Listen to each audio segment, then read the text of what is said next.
Minecraft, Steve's Journey, Chapter 1. The awakening the world was quiet. Soft breeze swept across a vast plain of grass blocks, carrying with it the gentle sound of rustling leaves and the occasional distant splash of water. The square sun rose slowly in the pixelated sky, casting long shadows over the hills and forests. Birds chirped with soft, repetitive melodies, just enough to break the silence, but never loud enough to disturb the peace. Beneath a large oak tree, lying flat on his back, was a man named Steve. He opened his eyes slowly. His first sight was the canopy above, perfect green tubes gently swaying in the breeze. He blinked a few times, trying to remember anything, who he was, where he came from, but his mind was blank. No memories, no pain, just silence and stillness. He sat up slowly, his blocky arms covered in a simple blue shirt and his legs in purple jeans. His hands were rough hands of a builder, or a miner perhaps. Around him, the world stretched out endlessly. Rolling hills, thick forests, peaceful rivers, and towering mountains far in the distance. The beauty of it all took his breath away. Steve stood up. Beneath his feet was the familiar texture of grass blocks, and beneath that, layers of dirt and stone that seemed to stretch forever into the earth. He looked down at his hands again, then toward the horizon. He had no memories, but he had instincts. He knew this world wasn't empty. He could feel it. Somewhere out there were things to discover, and perhaps dangers to survive. But now, it was peaceful. He took his first steps into the unknown. Each step left a soft crunch in the grass. He wandered for hours, soaking in the details. Butterflies fluttering past, cows grazing lazily in the fields, pigs rolling in the mud. Bees buzzed near flowers, and rabbits darted away whenever he came too close. It all felt strangely familiar. As the sun began its slow descent, Steve realized he had a purpose now. Survive. He remembered something else, something simple but powerful. He needed wood. Walking toward the nearest tree, he raised his hand and punched. The bark cracked with a satisfying sound. Punch, punch. With a soft pop, the block disappeared, and a cube of wood floated in the air. Steve grabbed it. A soft chime echoed in his mind. Progress, advancement, a spark of learning. He kept going until he had enough wood to open his inventory. With focused hands, he crafted his first tools: a wooden pickaxe, a wooden sword, and a crafting table. The sun was almost gone, painting the sky orange and red. He felt a strange urgency, like the world would change once the light was gone. And it did. As night fell, the peaceful air grew cold. The wind carried a different sound. Now dry footsteps in the distance. Groaning, clicking bones. A sudden hiss. Monsters. Steve's eyes widened as green creatures approached from the shadows. Zombies with hollow eyes. Skeletons armed with bows. And worse, a creeper creeping slowly behind a tree. His instincts kicked in. He ran, dodging arrows and diving behind blocks. He placed dirt hastily, building a wall between him and the skeletons. He dug quickly into the side of a hill, blocking the entrance with wood. It wasn't pretty, but it was shelter. Inside the tiny dirt and wood cave, he placed his crafting table and made a door. Then, with his last piece of wood, he crafted a torch. The warm orange light pushed the darkness away, and the first time that night, he felt safe. Steve sat on the ground, breathing slowly, listening to the monsters groan outside. He looked at the flickering light on the wall. He had survived his first day, and deep down, something told him this was just the beginning. Outside, the night stretched on. But inside that little shelter, Steve closed his eyes, curled up in a corner. And for the first time in this strange new world, he fell asleep. Minecraft, Steve's Journey, Chapter 2. A World Beneath the Surface. The first rays of morning pierced through the cracks in the wooden door, casting golden light into the small dirt shelter. A faint humming of distant birds greeted the new day. Steve stirred from his sleep, his body sore, but his spirit steady. His first night in this world had ended in safety, and that meant one thing. He had done something right. He stood up, stretched, and opened the wooden door slowly. The morning air rushed in, cool and fresh. The sky above was a soft blue, cloudless and full of promise. The monsters of the night had vanished, leaving behind only silence and a few scattered arrows sticking. Out of the ground, Steve looked out over the land. The world was untouched by civilization or destruction. Just the raw beauty of blocks and biomes. He took a deep breath and smiled. But he knew he couldn't stay in a dirt hole forever. Today, he would build.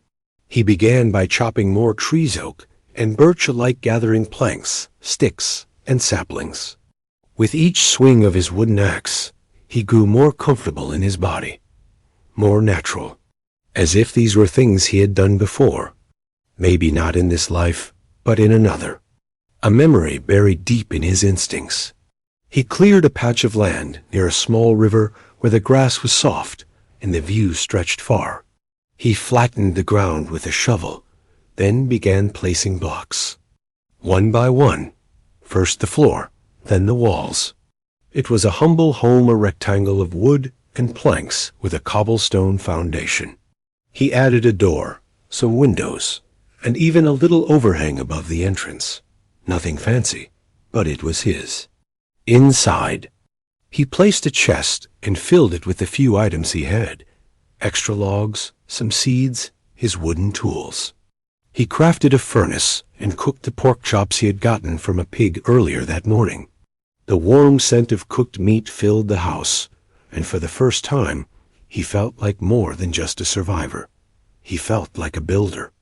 But as Steve sat by the window eating his meal, his eyes wandered to the mountain in the distance. It was massive, its peak covered in snow, its sides made of stone, dirt, and patches of gravel. And at the base was an opening, a cave. Something inside Steve stirred. He had no idea what lay beneath that mountain, but the darkness called to him, not with fear, but curiosity. What secrets did this world hide below the surface? What treasures? What dangers? What answers? The sun was still high, and Steve knew he had time. He packed a few torches, crafted a stone sword and stone pickaxe, and set off. The journey to the mountain was peaceful. He crossed a field of yellow flowers and passed a small herd of sheep. He paused to shear them with his newly made shears, thanking them silently. The wool would help him later, maybe for a bed or a carpet for his new home. As he reached the cave, the air grew cooler. The light dimmed as shadows swallowed the entrance. He held up a torch and stepped inside. The world changed. Gone were the open skies and chirping birds. Here, in the deep, all was stone and silence. The only sound was the soft crackle of the torch and the echo of Steve's footsteps. The walls were made of smooth gray stone, broken up by veins of coal and iron. He smiled. Resources. He began mining, placing torches as he went, carefully carving his way deeper into the earth. He gathered iron, smelted it right there with a furnace, and soon replaced his stone tools with iron ones. His pickaxe gleamed in the flickering torchlight, sharp and new. Deeper and deeper he went. He found an underground lake, its water still, and glowing faintly from the lava nearby. He crossed a narrow ledge carefully, torch in hand, listening for the slightest movement. And then he heard it, a soft "ss." He turned just in time to see a creeper crawling out from the shadows behind him. There was no time to think. He jumped into the water just as the explosion rocked the cave behind him. Stone shattered, and the ledge he had stood on was gone. But the water saved him, the blast muffled and harmless underwater. He emerged coughing. Swimming to the edge of the lake, his torch was gone. The darkness was complete, but Steve didn't panic. He crafted a few more torches with the sticks and coal he had mined.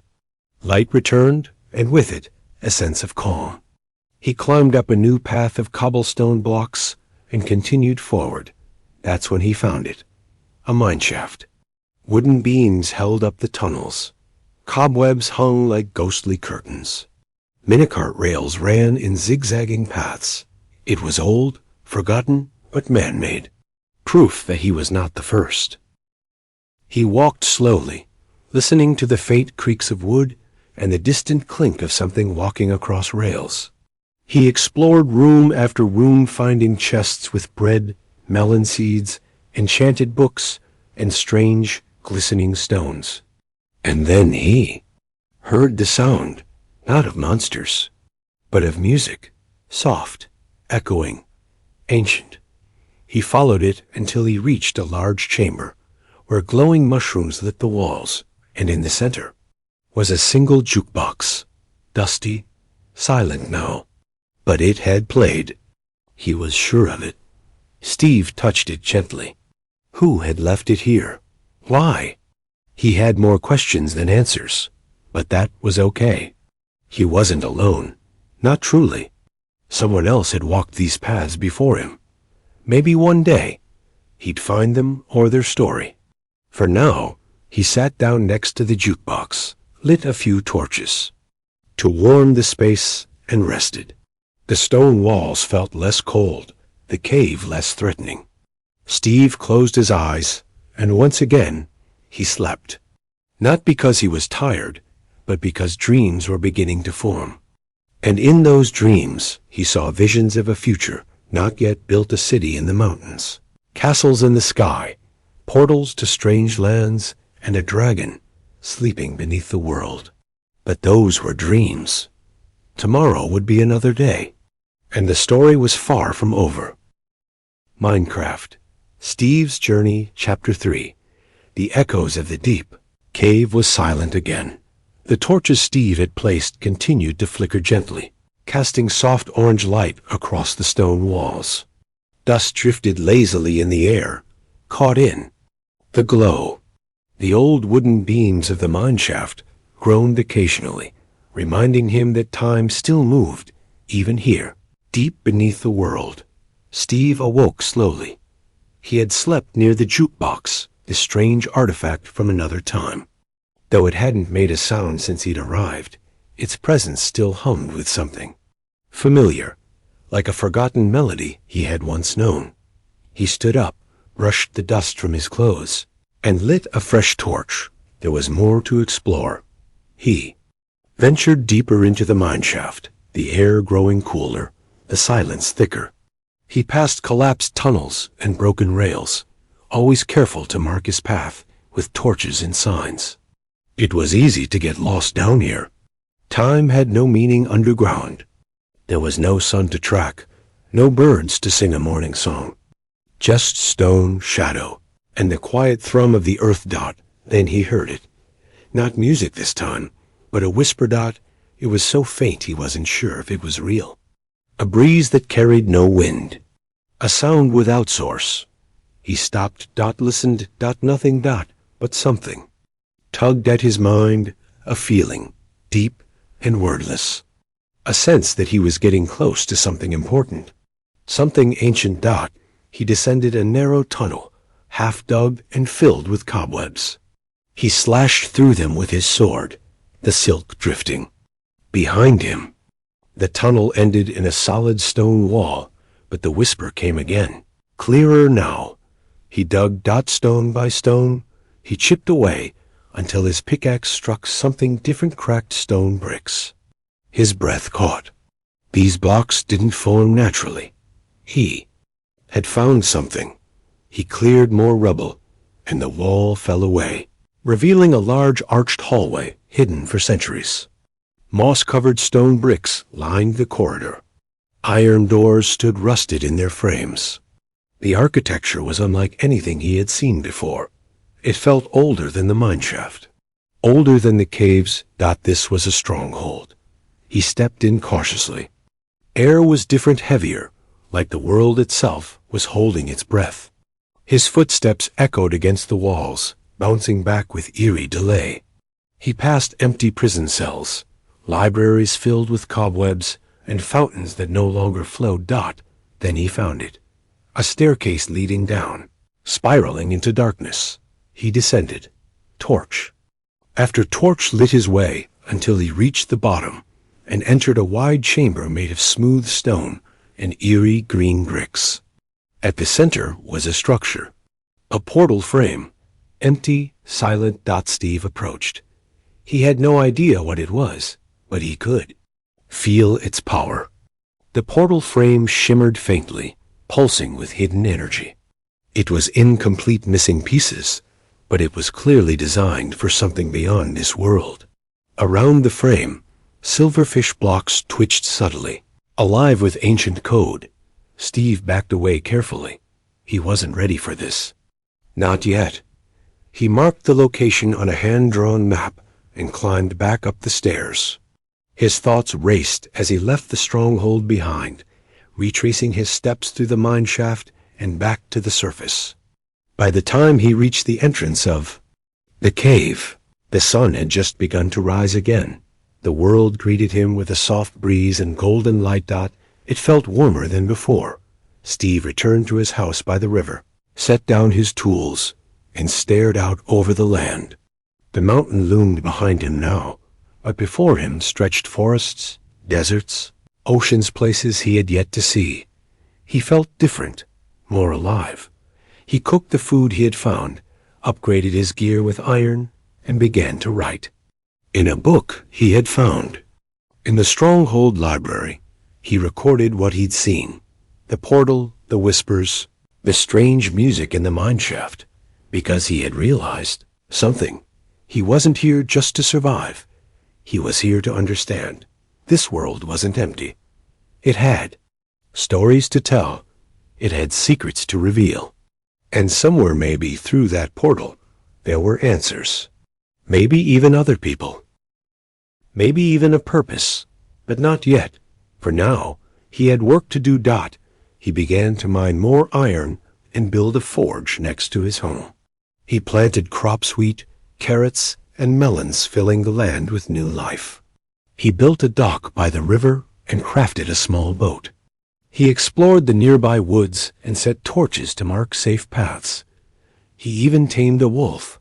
The wolf had been alone in the forest, its eyes wary but gentle. With a few bones, Steve gained its trust. The wolf followed him everywhere now, loyal and brave. Steve named him Shadow. Together, they prepared. Steve built a second floor on his house, added a glass ceiling to watch the stars, and even created a hidden room beneath the floor where he kept the rare items he had found underground.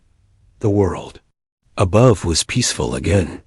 No creepers, no whispers, just the soft rustling of leaves and the warmth of torches. But every night before bed, Steve would open the book and stare at his drawings of the portal frame and wonder, what lies beyond? He would find out one day. But for now, he laid in bed. Shadow curled up beside him, the stars visible through the glass above. The sky was filled with constellations, patterns he didn't yet understand, but felt drawn to. As he drifted to sleep, the dreams came again. Visions of floating islands, of vast cities made of quartz and gold, of ancient beings with eyes like fire. And the portal, glowing, calling him. He knew he had time. He wasn't afraid. He would be ready.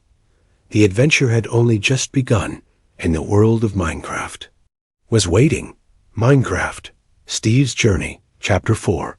The far shores, the morning sun shimmered over the calm surface of the river, its golden rays dancing on the gentle ripples like diamonds. Birds flew overhead in slow, looping patterns. The leaves of the tall trees whispered in the wind. Steve stood at the edge of his dock, a leather satchel on his back, and a wooden boat bobbing gently in the water beside him. Shadow, his loyal wolf, sat patiently at his feet, ears perked and eyes sharp. Today, they would explore the unknown. For weeks, Steve had been preparing. His house was now sturdy, reinforced with stone bricks. His crops grew in neat rows behind a small fence. He had discovered a second cave with a rich vein of iron, which allowed him to craft stronger tools and even a full set of iron armor. He'd built a watchtower near the forest and lit the surrounding hills with lanterns. And most importantly, he had memorized the stronghold's location. He knew he wasn't ready to activate the portal yet. The missing pieces, the eyes, were still beyond his reach. But every day, he felt a little closer to understanding this world. And that meant it was time to see more of it. He climbed into the boat, and Shadow jumped in beside him. With a deep breath, Steve pushed off the dock, and the boat glided into the river. The current was slow, peaceful. Trees arched overhead, forming a natural tunnel of green. Bees buzzed between flowers along the banks. Occasionally, a salmon leapt from the water and splashed back down, sending ripples across the surface. For hours, Steve rowed in silence. The river twisted and turned, revealing new biomes. A birch forest gave way to tall spruce trees. Then came a meadow, blanketed with pink tulips. Further on, the landscape changed again, dry grass, sand, and finally the open sea. Steve stopped rowing. The ocean stretched out before him wide, endless, and shimmering beneath the afternoon sun. Small islands dotted the horizon like stepping stones. Squid drifted lazily in the deep blue. The sky above was bright and cloudless, a perfect mirror of the world below. He rowed onward. For a long time, there was nothing but waves and the sound of water slapping against the wooden hull. Then he saw it dot an island, not large, but tall, with a cliff that rose sharply from the water. Trees covered the top, and birds circled above. As he drew closer, he noticed something at the base of the cliff. Stone bricks, moss-covered, worn by the sea, a ruin. He docked the boat and climbed onto the beach, Shadow bounding beside him. The sand was warm beneath his boots. The wind smelled of salt and something old. The stone bricks formed the remains of a tower long collapsed, half swallowed by vines and coral. Inside, Steve found a chest buried beneath rubble. It creaked, open to reveal a treasure unlike any he'd seen. Gold ingots, a trident, and a tattered map. He unrolled the map carefully. It was drawn in ancient ink, the parchment thin and faded.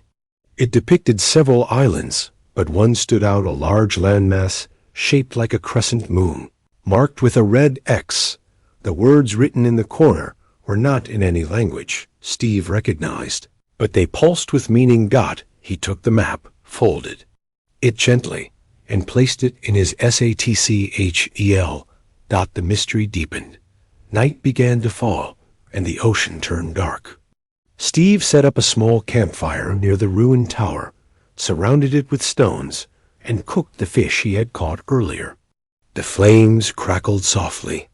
Shadow lay curled beside him, half asleep. Stars appeared above dozens, then hundreds each, twinkling like tiny lanterns in the sky.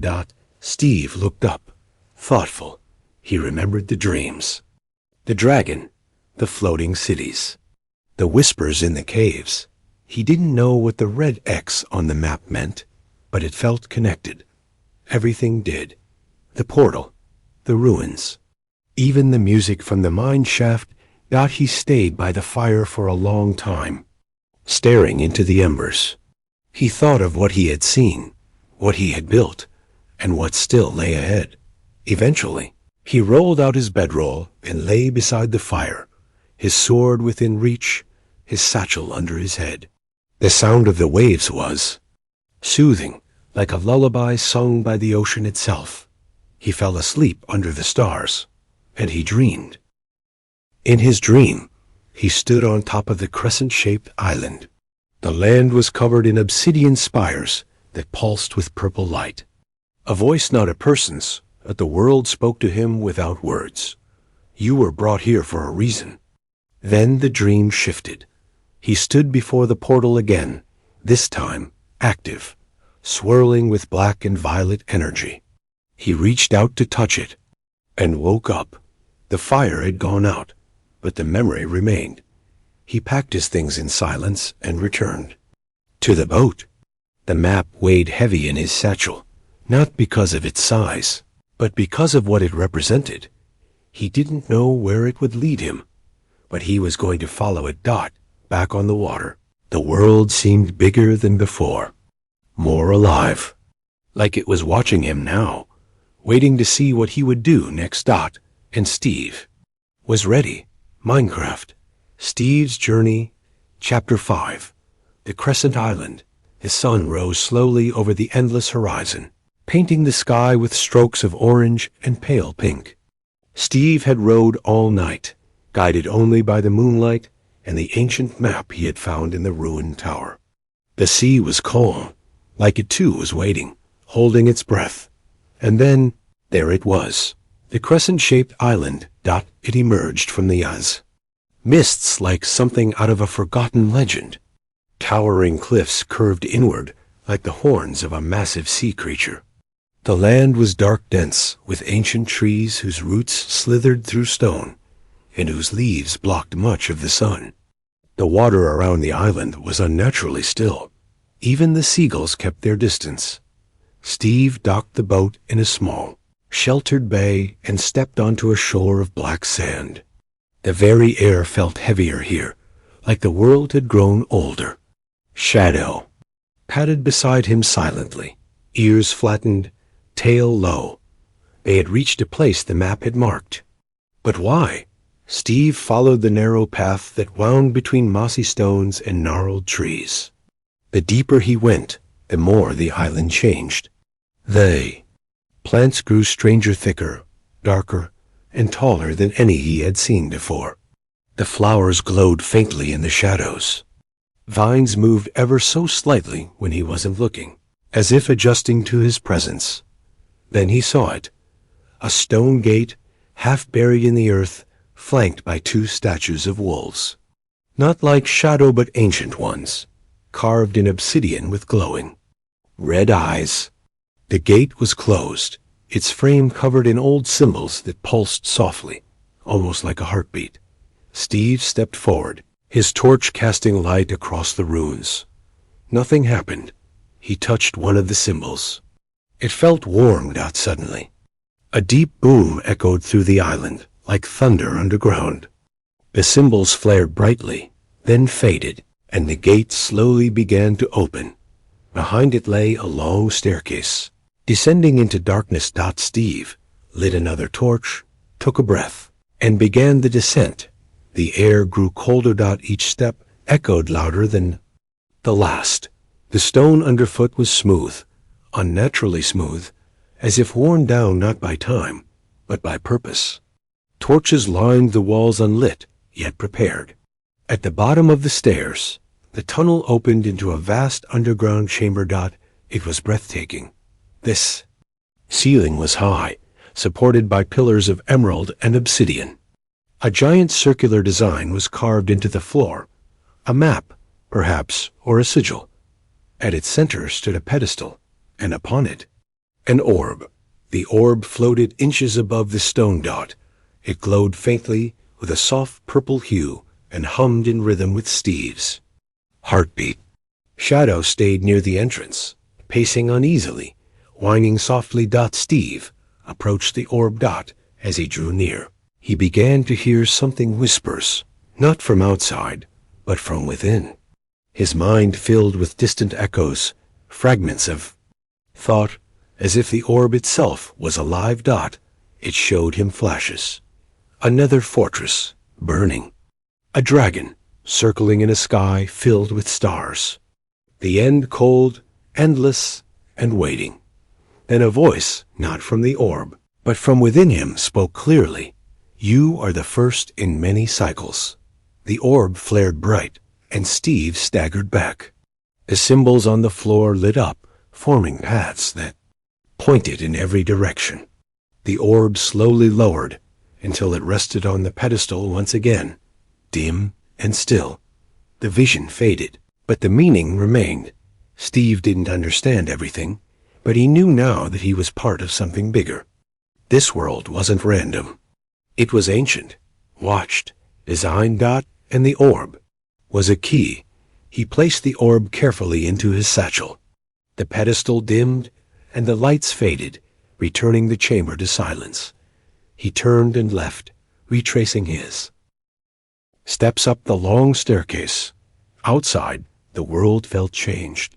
The wind blew harder now, and dark clouds were gathering far to the east. The sea that had once been calm now churned with distant thunder. Something had been awakened. Steve and Shadow returned to the boat and pushed off from the island. As they drifted away, the crescent cliffs loomed behind them like watchful giants. The island grew smaller, swallowed again by mist. Steve didn't speak. His mind was full. He had a piece of the puzzle, now something that connected the stronghold, the portal, and the world beyond. The orb was only the beginning. By nightfall, he had returned to his home. He placed the orb on a shelf within his house, surrounded by torches and obsidian blocks. It pulsed softly in the dark, like a beacon calling across dimensions. He slept that night with dreams deeper than ever before. He dreamed of floating islands, above oceans of stars, of doors made of light, of creatures that lived between time, whispering secrets into the minds of those who dared to listen. And he dreamed of himself, not just a builder or a miner, but a chosen one, a thread in a great tapestry that stretched beyond the overworld. He awoke at dawn. Not afraid, not confused, but ready. Whatever this world truly was, he would uncover it, one step at a time, one adventure at a time. And Steve smiled, because he knew something now that he hadn't known before. He wasn't alone. Minecraft. Steve's Journey, Chapter 6. A Message in the Sky. The orb pulsed softly on the shelf. Steve sat beside the fireplace in his house, watching the gentle rhythm of its glow.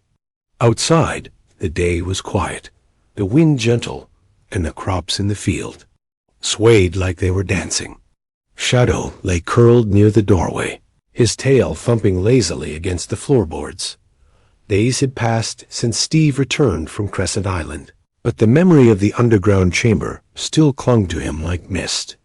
The orb hadn't made a sound since being placed in the house, but Steve could feel it watching. Waiting. He had questions, dozens of them, but no answers yet. Only images burned into his mind.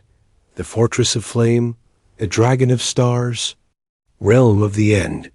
What did the orb mean when it whispered, "You are the first in many cycles"? He would find out, but not by staying home. That morning, Steve packed his satchel again, this time not for survival, but for discovery. He brought books, tools, food, his iron sword, and the enchanted map from the ruins. Then he climbed his watchtower to see the world from above. To the north, snowy plains and frozen rivers. To the south, dense jungles and mountains. To the west, deserts and ruins he had yet to touch. But to the east, strange clouds had begun to gather, not storm clouds, but glowing, faintly violet, swirling in unnatural patterns, the same color as the orb. Steve descended the tower, whistled to Shadow, and the two of them set off toward the rising sun. The journey was peaceful at first. They passed through meadows of sunflowers, watched rabbits leap through tall grass, and crossed a shallow stream where salmon swam under glassy water. Every step was quiet, almost sacred. The world didn't seem dangerous today. It felt like it was watching, expectant, like it wanted Steve to go this way. By midday, they reached a flat expanse of land, unlike any Steve had seen before. It was called the Ender Field. The grass here was pale and dry, almost silver in the sunlight. Strange floating particles drifted through the air, tiny, glowing motes like dust, but slower, intelligent. Trees grew in unnatural angles, and their leaves didn't rustle. They pulsed. Softly, Steve walked carefully. Shadow stayed close, growling. At nothing, staring at things Steve couldn't see. And he found it. A structure in the middle of the field, massive, silent, and carved from a kind of stone Steve had never touched before. It wasn't placed randomly. It was a monument, shaped like a giant eye, looking upward. Around it were smaller blocks arranged in a perfect spiral, as if marking something that had fallen from the sky, and on the eye, carved deep into the stone, were symbols. Steve approached. They weren't written in any language he knew, but just like in the stronghold, they spoke to him. Not with words, but with meaning. A message. The stars have seen your path. The end awaits, and the watchers have begun to stir. Steve reached out and touched the stone. A pulse of energy rippled through the field. The violet clouds above swirled. Faster, the motes of light around him rose and danced. And in the sky far above, the clouds parted for just a moment. And Steve saw it. A glowing ring in the heavens. A portal. In the sky. Only visible from this place. He stood frozen, awestruck, while the clouds closed again like curtains. The ring was gone, but the image was etched into his soul. It hadn't just been a vision. It had been a beacon. The end wasn't just beneath the world. It was above it, too. Steve stepped back. The eye monument had gone still, and the air settled. But he knew now. This world was layered more than overworld. Nether and end. There were echoes of realms no one had seen yet. Doors that only opened when certain things aligned. And he had triggered something. He didn't know how, but he had. As night fell over the Ender field, Steve set up camp by the monument. The stars above were unusually bright, and the clouds continued to move slowly in spirals. Shadow barked once, then settled beside Steve with his head on his paws. Steve sat by the fire, writing everything in his book. The spiral formation, the monument shaped like an eye, the message carved in stone, the glowing portal ring in the sky, and he wrote one more thing, something that made his hand shake as he put ink to paper. I am not alone in this world. Something ancient is watching me. He closed the book and placed it back into his SATCHEL. Then he lay on his bedroll, watching the stars twist above him, and whispered softly to himself, I'll find you, whatever you are. Sleep took him, and in his dream he floated in the sea. Stars drifting between realms, passing doorways of color and tunnels of glass. A soft voice, neither kind nor cruel, spoke again. When the 3 gates are lit, the sky will open. Choose wisely. Not all paths can be walked twice. He awoke. In the early morning, the field quiet again, and for the first time. Steve was afraid, but he smiled anyway. Because every answer led to a new mystery, and every mystery was a new reason to keep going. The journey was far from over. Minecraft, Steve's Journey, Chapter 7. The Temple Below the Sands. The morning sun peeked over the hills behind the Ender field, casting a soft golden light across the pale grass and the silent monument shaped like an eye. Steve packed his things slowly, his fingers moving on instinct, while his mind remained caught in thought. The voice in his dream had spoken of 3 gates. He had already seen one, the stronghold beneath the mountain, and now this strange monument. In the Ender field? A second? A sign? He didn't know yet. But what he did know was this. He couldn't stop now. Shadow trotted quietly at Steve's side as they moved east, away from the field and toward the desert biome that stretched across. The horizon like a sea of gold. The transition was slow. Pale grass faded into coarse dirt, then into soft, warm sand. Cacti dotted the landscape. Rabbits bounded in the distance, and the occasional husk, those dry. Moaning variants of zombies wandered aimlessly in the heat, but they didn't attack. Steve. Not here. Today. Something in the air had changed. Steve followed the map, noting a strange cluster of markings in the far southeast. Nothing detailed, just a circle with an odd symbol inside it. Perhaps the ruins of a village, or something older. By midday, the heat bore down hard. The sun hung like fire in the sky, and Steve could feel the sweat beneath his armor. He gave Shadow some water and pressed onward, eyes narrowed against the brightness. Then, just past a tall dune, he saw it. Stone. Lot like the temples he'd seen before. This was different. Half buried in the sand stood a massive structure, circular, wide, and sloping downward like a spiral staircase built into the earth itself. Giant statues flanked the entrance, one of a serpent, the other of a humanoid figure with elongated arms, and a head like a cube cut at an angle. It was ancient. Far older than the stronghold. Steve approached carefully. Sword drawn, the statues were weathered by wind and time, their inscriptions nearly worn smooth. He lit a torch and descended into the spiral. The air grew cooler as he walked downward. Each step echoed in the quiet, stone-lined tunnel. Patterns of red, gold, and obsidian were carved into the walls, beautiful, complex, and disturbing. They seemed to move when Steve wasn't looking. Patterns of eyes, rings, and twisting shapes, repeated in maddening loops. Then he reached the main chamber. And gasped. It was huge, an underground arena, carved directly into the stone. Pillars rose hundreds of blocks high.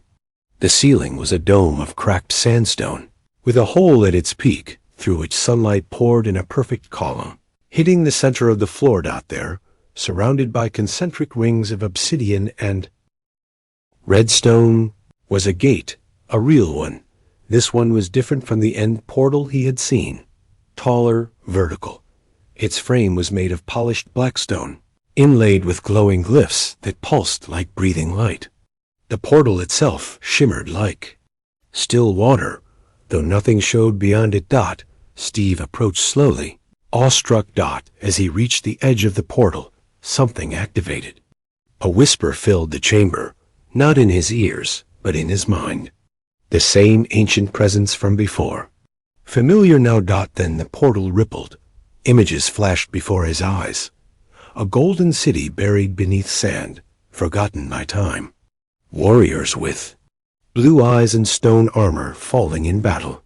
A third gate, hidden in a jungle, guarded by something enormous. Steve stumbled back.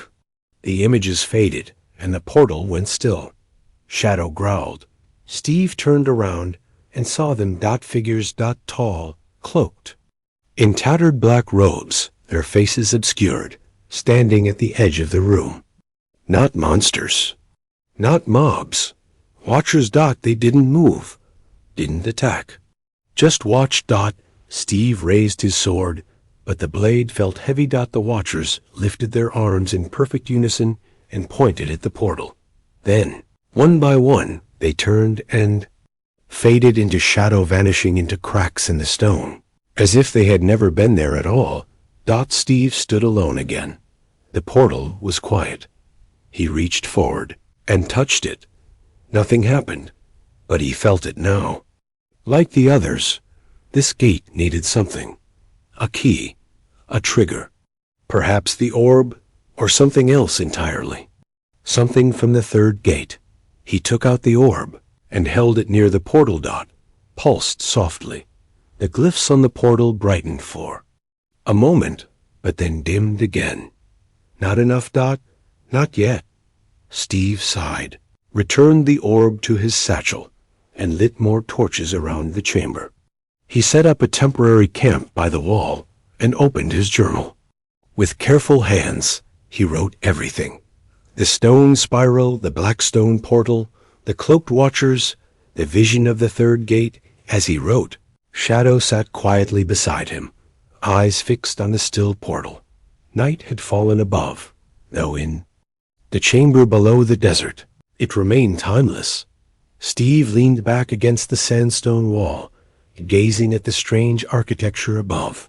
He had seen things he couldn't explain. He had felt the presence of something vast, watching and waiting. He didn't understand it yet, but he would.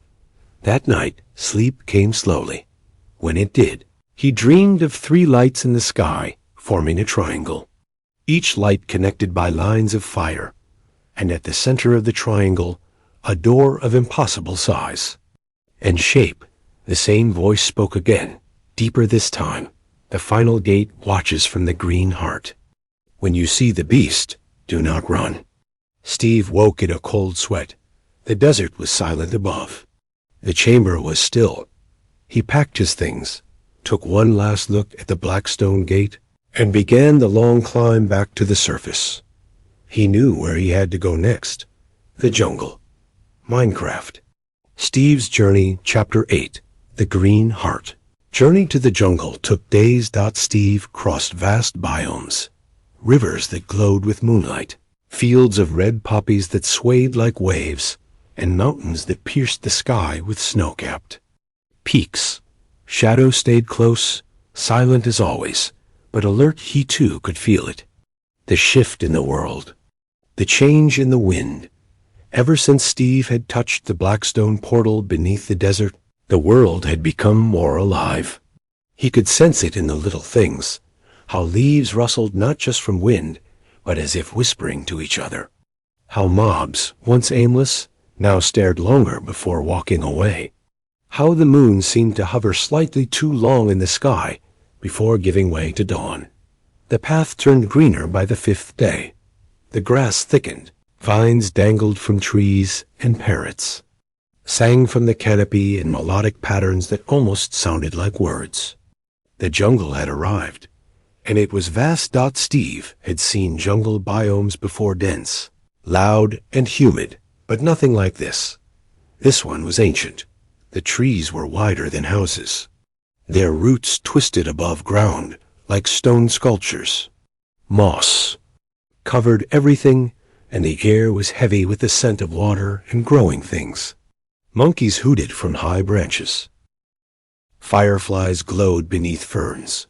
Shadow growled low. They were being watched. Steve gripped his sword tightly, not out of fear, but out of instinct. Something lived in this jungle, something big, something smart. They followed the path shown in the dream, northeast, toward the deepest part of the jungle, the Green Heart. It wasn't marked on any map, but Steve could feel it pulling him forward, just like the orb had once done. On the 3rd night, the rain came. It fell hard and fast, turning the jungle floor into a wet maze of mud and roots. Steve built a small shelter beneath an overhang of stone and leaves. Shadow curled beside him, ears twitching with every distant growl or crack of thunder. The storm passed by morning. Steve woke early and climbed to the treetops to get his bearings. That's when he saw it. Far ahead, wrapped in mist and light, stood a tree unlike any other. It rose so high it pierced the clouds. Its bark was black-green, ancient and cracked. Vines as thick as logs wrapped around it, glowing faintly blue. Birds circled its peak like stars orbiting the sun. Around its base, even from this distance, Steve could see something unnatural: structures. Perhaps ruins. The Green Heart. He climbed down and pressed forward. Took another full day to reach it, hacking through vines and overgrown paths, following the pull of something invisible yet certain. And finally, he stood before it. The great tree towered over the land. At its base was a clearing, a perfect circle where nothing grew. It wasn't dead, it was waiting. There were ruins just as he'd seen. Tall, broken towers made of mossy stone, steps leading down into darkness, and at the center, a gate, the 3rd. This one was made of living material, roots and vines fused into a perfect arch, pulsing with energy. It didn't shimmer like the black stone gate. It breathed. With every pulse, the plants around it leaned in slightly, then relaxed. Steve stepped forward, but before he could reach the gate, the ground trembled. Something stirred beneath the soil. The voice from the dream echoed in his mind. When you see the beast, do not run. And then the earth split open. A roar filled the jungle, ancient and deep. From the base of the great tree, the ground cracked, and out of it rose a creature unlike any Steve had ever seen. It was not hostile, not yet. It was massive, taller than the tallest golem, with a body made of bark, stone, and glowing green veins. Of energy. Its eyes were pools of liquid light. Its arms were roots. Its legs were like tree trunks. It was the guardian of the green heart. It stepped forward, shaking the earth. Steve stood still. Shadow growled, but did not flee. The creature lowered its head, gazing into Steve's eyes. And then it spoke not aloud, but directly into Steve's thoughts. You carry the memory of those who built. You walk their path. Steve said nothing. He only listened. 3 gates, 3 choices. You are not the first, but you may be the last. The guardian lifted one massive arm and pointed to the root gate. The door will open when the 3 keys remember each other. And then the creature bowed. Slowly, solemnly, it lowered itself into the earth once more, disappearing into the roots of the great tree. The ground sealed behind it as if it had never been. Disturbed. Silence returned. The root gate pulsed once. Steve approached and placed the orb from Crescent Island into the center of the arch. Vines reached out, gently wrapping around it. The gate pulsed brighter, but still did not open. He was close. So close. He had touched all 3 gates. The stone frame of the stronghold beneath the mountain. The black stone portal beneath the desert. And now this, the living gate of the jungle. But something was missing. And then he understood. The gates didn't open with keys. They opened with alignment. He needed to activate all 3 at once, somehow. To connect them. To form the triangle the voice had shown him in the stars. Only then would the center of the final door reveal itself. Steve sat at the edge of the gate. As the sun set behind the jungle canopy, he opened his journal and began to write again, sketching everything. The great tree, the guardian, the pulsing gate, the message. Shadow lay beside him, calm once more. His stars blinked to life above the jungle. Steve whispered, I'll figure it out. I'll open the gates. The vines rustled in quiet approval. And far away, in the mountain, in the desert, and on the island, 3 lights flickered, softly to life. The world was listening, and it was beginning to remember. Minecraft. Steve's Journey, Chapter 9. The awakening of the world. The jungle was quiet.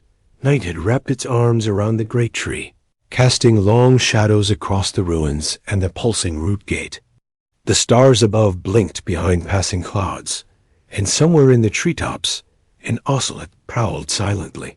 Steve sat on a moss-covered stone slab near the base of the gate, his eyes fixed on the faint green glow that pulsed in rhythm with his breath. The orb remained nestled within the root arch. Cradled by vines. Shadow was curled beside him, silent and calm. Steve's mind was anything but calm. He had reached the 3rd gate, touched it, heard the voice of the guardian. He had seen all 3, mountain, desert, jungle. And now he understood.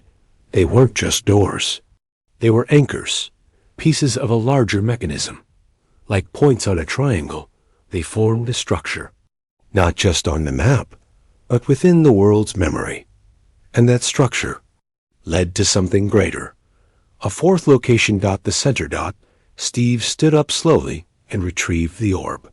The gate's light dimmed again, patient now, as if waiting for his return. He tucked the glowing sphere into his satchel, then took out his journal. He began sketching everything, not just the 3 gates, but their positions. He carefully drew each biome, each landmark, and used his compass and observations to connect the dots.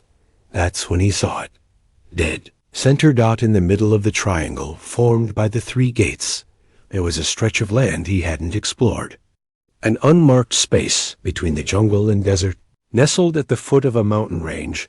It wasn't just empty. It was hidden. He marked the coordinates, closed the book, and whispered, "That's where it is." He didn't know what he'd find there, but he knew the gates had been left for someone like him, someone with the instinct to survive, the mind to build, and the heart to listen. And now, the world was beginning to answer. At dawn, Steve and Shadow left the jungle. They moved swiftly, but carefully through thick vines and tangled roots. The forest watched them go. Birds in silence, trees without rustle. Even the wind held its breath. By sunset, they reached the jungle's edge and saw the first orange glow of the desert. On the horizon. Steve set up camp beneath a rocky outcrop. He crafted a fire pit, cooked some rabbit meat, and sat in the flickering warmth, staring up at the stars. He could feel it. The gates were beginning to resonate. The stronghold portal, far in the mountains, was pulsing. The black stone gate beneath. The sands shimmered faintly in the dark, and the root gate behind him still throbbed in the back of his mind. Like a heartbeat, something ancient was stirring. He slept lightly that night, waking at the faintest sound. The world wasn't dangerous. Not like before, but it was alive. The very ground hummed beneath his bedroll. By morning, Steve crossed into new territory. He passed through plains of dry grass and stone pillars carved by time. Shadow barked only once, not in warning, but as if sensing the moment. The terrain rose gradually, turning rocky and steep. Massive granite cliffs jutted upward. Waterfalls poured down their sides. The clouds hung low. And then he found it. In a narrow valley at the base of the cliffs, shielded by vines and fog, was a single stone structure. Unlike the others, this one had no gate. It had a door. A simple smooth door made of dark stone, circular in shape, with no handle. Around it were 3 symbols: the eye from the stronghold, the ring from the desert, the root from the jungle. Each pulsed faintly. Steve stepped closer. As he did, the orb in his bag began to glow brightly. He pulled it out. All 3 symbols flared with light, and the door opened. Not with a rumble, but with a whisper. Stone slid silently to the side, revealing a dark hallway lined with polished stone, glowing softly with embedded crystals. The air that rushed out was warm, ancient, and filled with a strange energy. That made Steve's skin tingle. He entered. The hallway was long and silent. Each step echoed, but the sound didn't bounce back. It was absorbed by the walls, as if the very corridor was listening. The end. The tunnel opened into a massive underground dome. And at its center was the core, a massive construct of stone, glass, and energy, floating gently above the ground, surrounded by 6 monoliths of glowing obsidian. The floor beneath was engraved with the same triangle Steve had drawn in his journal, but this one moved, shifting slowly like clockwork. Steve stepped forward, and the core responded. The orb flew from his hand and floated into the center of the dome. Lines of light connected it to the monoliths. The triangle on the ground flared to life. The walls trembled, not with danger, but with reawakening. The core spoke. Not in voice, but in thought. "Welcome, Echo." Steve's eyes widened. "Echo?" Core continued. "You are the echo of the first builder, the last memory of those who shaped this world." Images filled his mind, cities floating in the sky, a great library built atop a mountain, portals to other realms, a time before mobs, before fear. Before memory faded, the world had once been whole. Then it fractured. The gates were not built to open something new. They were built to protect the core. Steve stood silently, absorbing everything. He was not the first, but he was the only one left. Restore the balance, the core whispered, before the end awakens fully. And then the triangle beneath him rotated one last time and locked into place. The three gates across the world lit up simultaneously. Steve felt it in his chest. The pulse, the awakening had begun. He stood in the middle of the core's chamber, surrounded by symbols, memory, and power older than the world itself. The triangle now burned bright beneath his feet. The orb had fused with the core. The monoliths had begun to shift. He didn't know what came next, but he knew this. He would be ready. The world had chosen him. Minecraft, Steve's Journey, Chapter 10. When the gates breathed, world had changed. From the moment the core locked into place, a silent wave rippled through the land, a pulse, invisible but felt. Trees straightened, rivers shimmered, mountains hummed in low, ancient tones. Even the sky seemed to pause, its usual drifting clouds now fixed in a quiet spiral above the triangle's center. Steve stood at the heart of it all. The core chamber was no longer quiet. The monoliths around him now rotated slowly, casting lines of light that moved across the floor like a living map.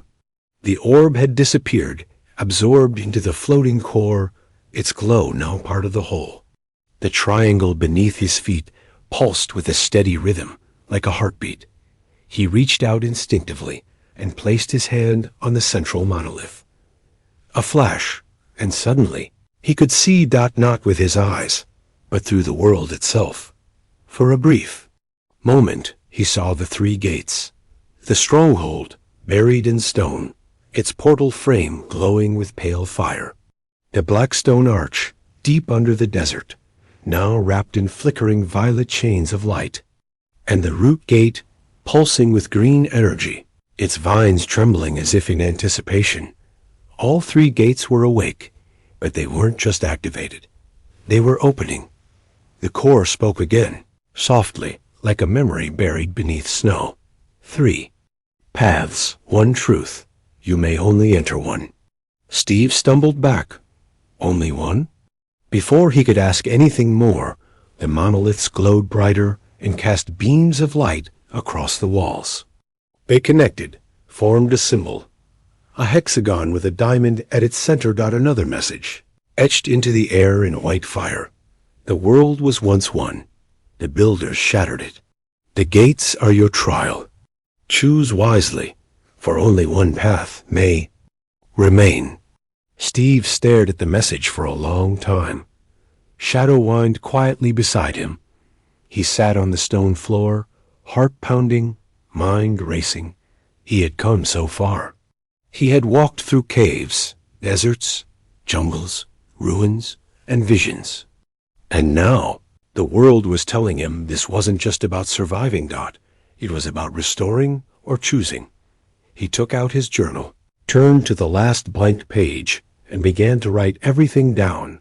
The triangle, the core, the choice. But how? Could he choose? Each gate led somewhere. Each gate was a memory, a piece of the world's past. The stone gate of the stronghold, was it the path to the end? A place of pure silence and stars? The black stone portal, was it the nether, the place of flame and ruin, where the watchers first woke? The root gate, did it lead to a place untouched, where creation still bloomed wild? He needed answers. He needed time. He left the core chamber and returned to the surface. The door behind him remained open, but dimmed, the energy now dormant. The valley above had changed. Vines curled into perfect spirals, and wildflowers had bloomed in bright, unnatural patterns. Steve didn't speak. He simply stared at the horizon and began walking. For the next week, Steve journeyed back across the triangle. He visited each gate again, carefully, slowly, recording everything. Wherever he went, the world responded. When he returned to the stronghold, the stone bricks trembled gently beneath his boots. The portal frame was now lit with 7 eyes of Ender, though Steve hadn't placed any. They had appeared, grown. He approached the black stone portal. It whispered names in languages he couldn't understand. The ancient glyphs now floated midair, rotating around the arch like protective sentinels. And when he stood once more before the root gate, the jungle quieted entirely. Birds ceased to chirp. Insects vanished. Even the wind stopped. Then, from the base of the great tree, the guardian rose again. This time, it didn't speak. It simply pointed upward. Steve followed its gaze. Far above the jungle, just beyond the clouds, a great ring of light had appeared in the sky.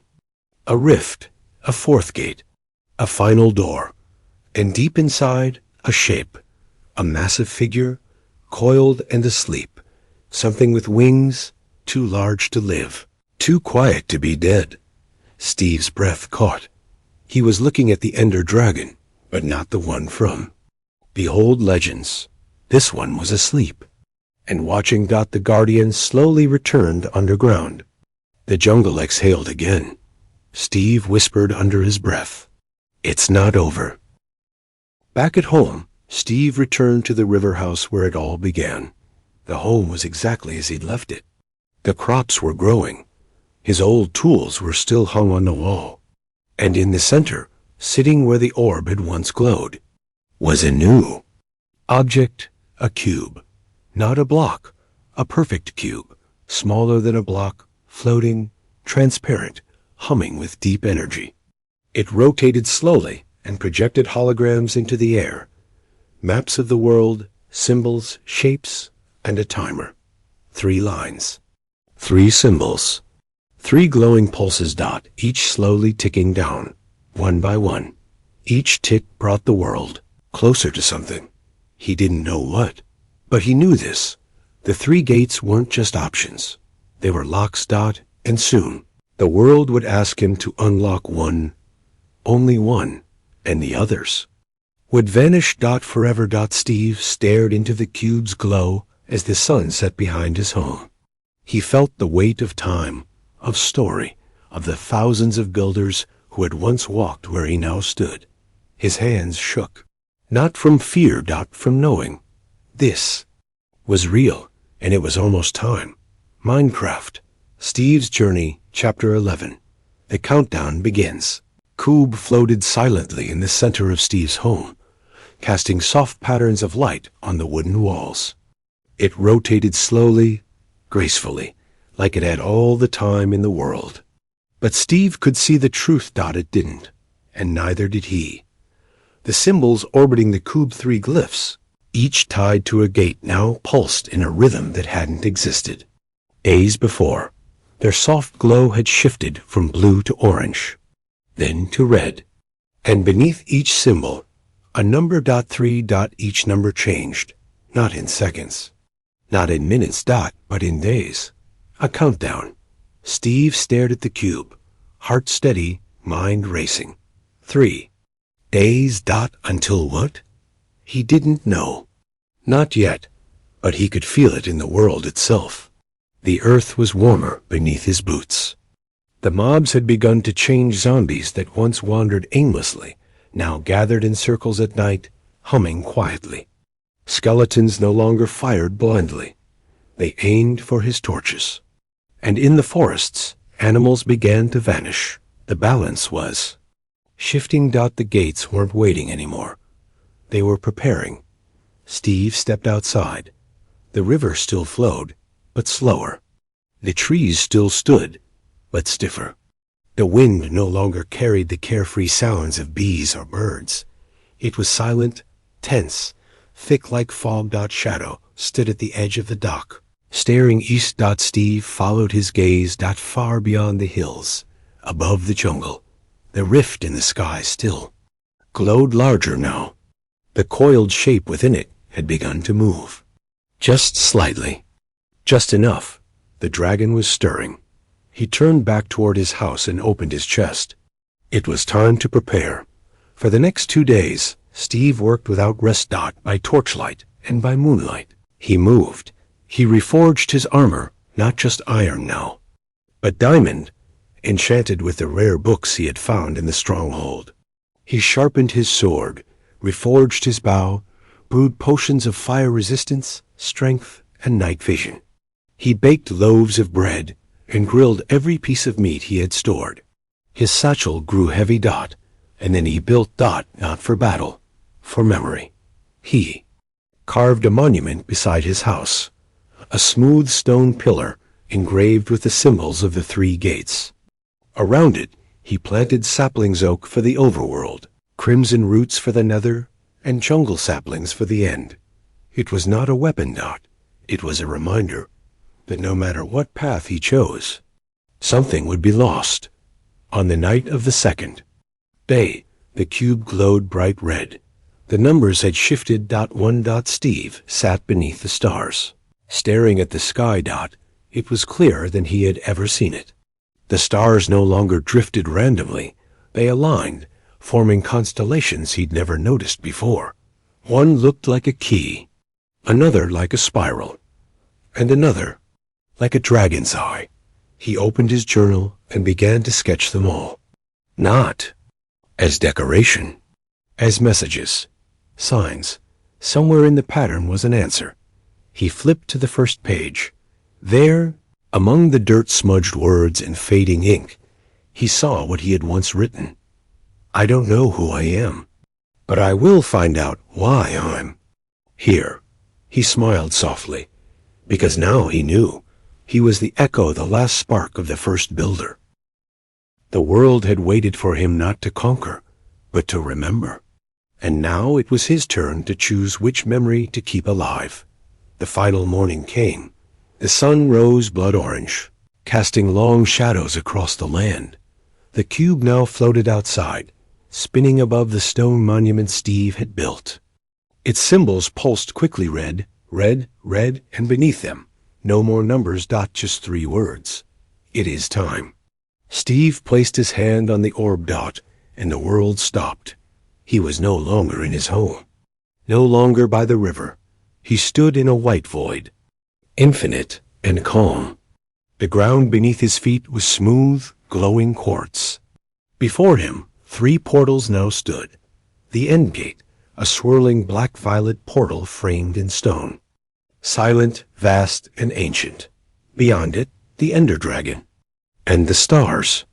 The nether gate, blazing orange and red, made of blackstone. It pulsed with heat and power. Beyond it, the realm of fire, the Watchers, and memory buried in ash. The jungle.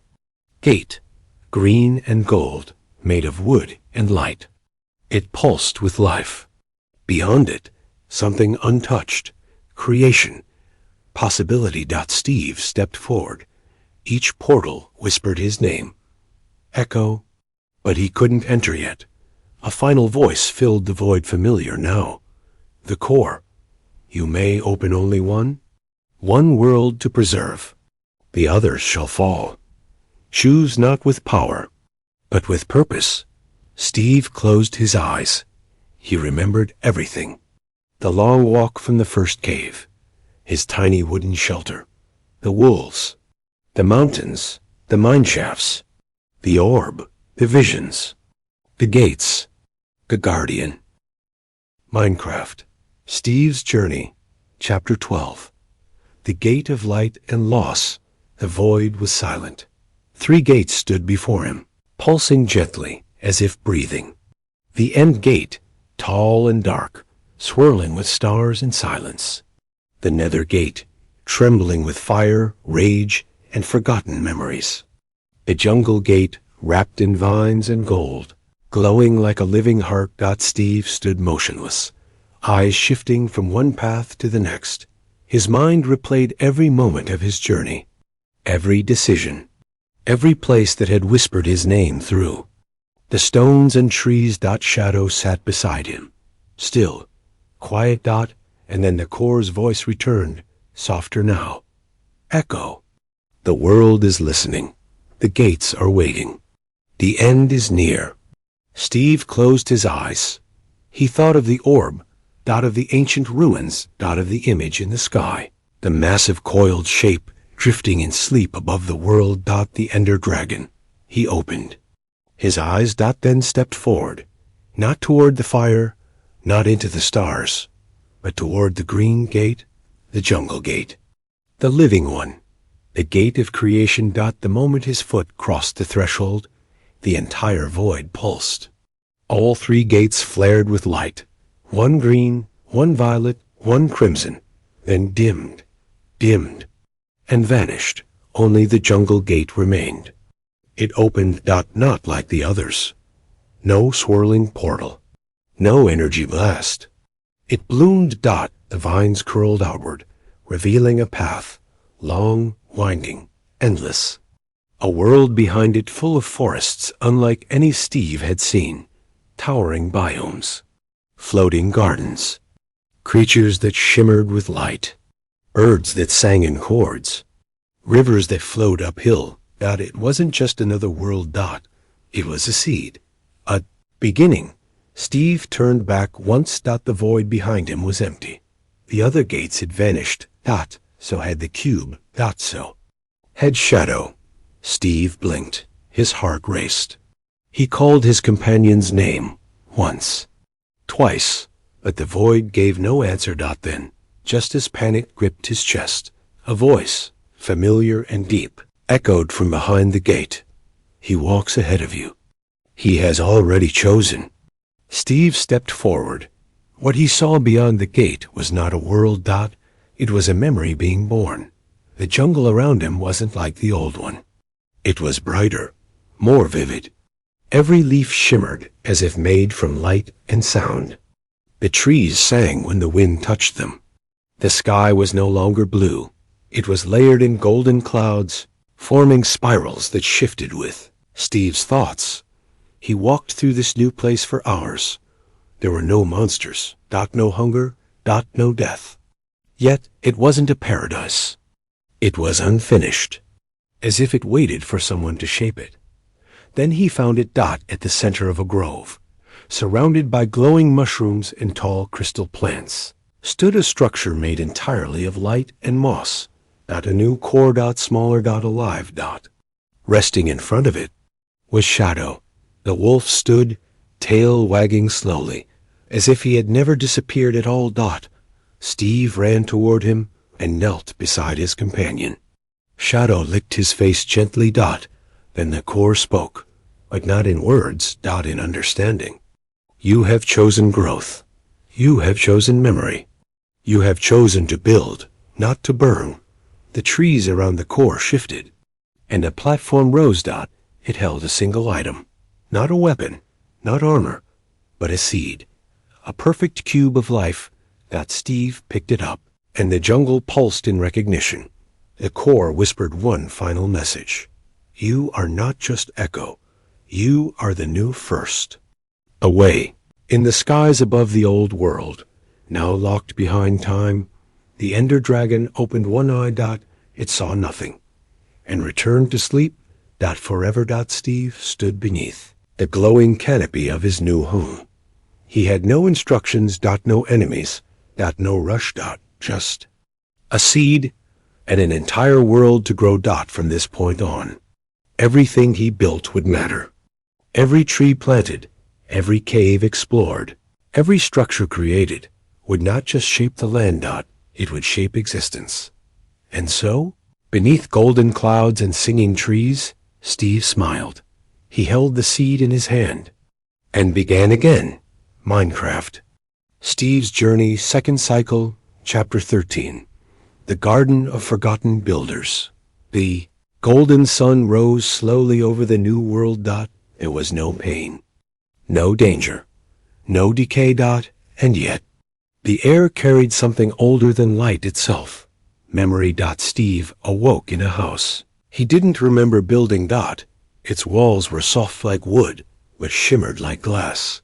The windows were made of solid water, transparent, cool, and strangely warm to the touch. Outside, the trees whispered softly in languages he didn't know. Shadow lay curled at his side, breathing in rhythm with the pulsing leaves overhead. Steve stood. His body felt lighter here. Not weightless, just free. He opened the door, which faded into the wall like mist.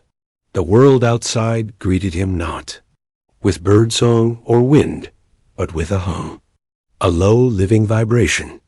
The grass beneath his feet moved gently, not from wind, but from something beneath it, something alive, ancient, and welcoming. This world was not made, it was grown. He wandered. For hours, forests of glowing trees, hills that moved like waves, rivers that flowed upward, then looped gently back into the ground, animals that shimmered in and out of view, more light than body. Everywhere he looked, life was thriving, but not wild, ordered, gentle, peaceful. Yet, something felt wrong. Just beyond the beauty, Steve could feel a silence, not natural, not restful, a forgotten silence. Then he saw it. In the distance, beyond a hill of bending grass and crystal flowers, stood a tower, a single structure of plain gray stone, cracked, moss-covered, old, out of place. It didn't belong to this world. It wasn't grown like the rest. It had been brought here. Steve approached cautiously. The tower had no roof, no door, no windows, just 4 walls and a stone pedestal at the center. And upon that pedestal, a command block, broken, inert, wrapped in vines. Steve hadn't seen one since his earliest dreams, relics of ancient builders, powerful beyond anything crafted today. It should not exist here, not in this peaceful living realm.